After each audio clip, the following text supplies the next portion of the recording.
The race for the White House getting even more competitive. Dr. Ben Carson essentially deadlocked with Donald Trump now at the top of the polls. He reportedly brought in $20 million in the third quarter, and he's going to use that money to expand his campaign. Joining us now is Republican strategist Ben Porritt, who's got an opinion on this. I mean, how is Dr. Ben Carson doing this? What is his big appeal to the American voter? I don't know if it's his appeal as much as the fact that the American voter, I think, is just so sick and tired, exhausted might be the best word, of politicians, talking points, the debates, the same questions that they get every time they go out in public.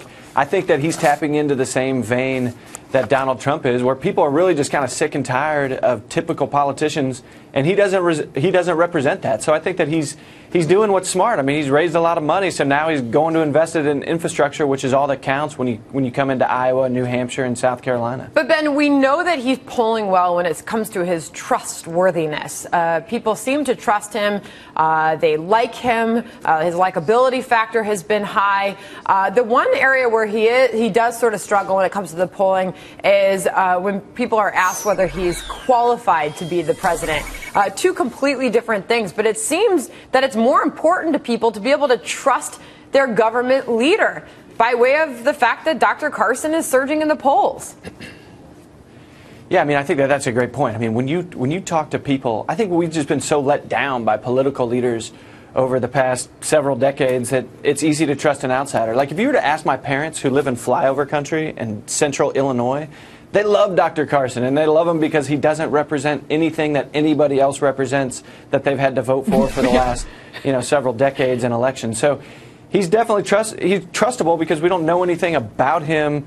He doesn't represent any sort of, scandals of the past, and I think he's just kind of a likable guy. And he says whatever's on his mind, and I think that people are more prone to like that. We're seeing this whole authentic feel of this campaign, whether it's Bernie Sanders on the left, Donald Trump and Ben Carson on the right. Ben, I feel like people are just desperate for authenticity. Flyover country? Did you just insulted your parents by saying that? No, I would say that about myself. I'm just joking.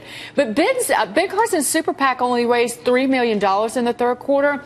That's not really how most candidates use their super PACs. They're looking for big money bundlers. Will that hurt him, though, as he tries to move on to states beyond Iowa?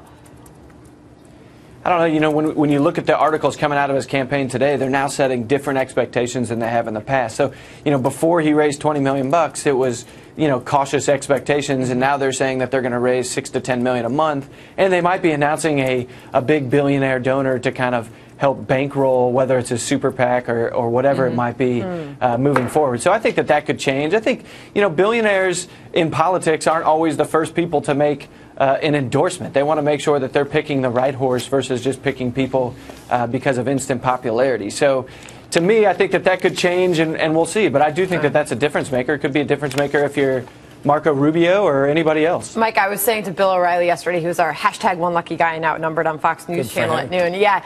And I said, did you ever imagine in your wildest dreams that here we would be looking at the two top GOP contenders for the White House would be a former neurosurgeon and a billionaire real estate mogul like Donald Trump? And he said, no, nobody was predicting this. No one was. I sat in this seat and said to you, Donald Trump's not a real candidate about 3 months ago. And now I'm looking very wrong on that because he's a real candidate. And the Democratic debate the other night just solidified that. But I will say about Ben Carson, though, seeing him up there is even more shocking because he doesn't have the social media presence or the fame that Donald Trump does. But every he has a night, network of homeschoolers in Iowa, which is hugely beneficial to not only the fundraising, but also getting the vote out in that state. So every night this week, Monday, Tuesday, Wednesday, 8:25 p.m., my phone rings at home and it's someone calling from Dr. Ben Carson's campaign. Every morning at 8:30, my phone rings and someone calling from Dr. Ben Carson's campaign, for whatever that's worth. All right, we'll leave it at that. Ben Porritt, thank you for joining us this morning. And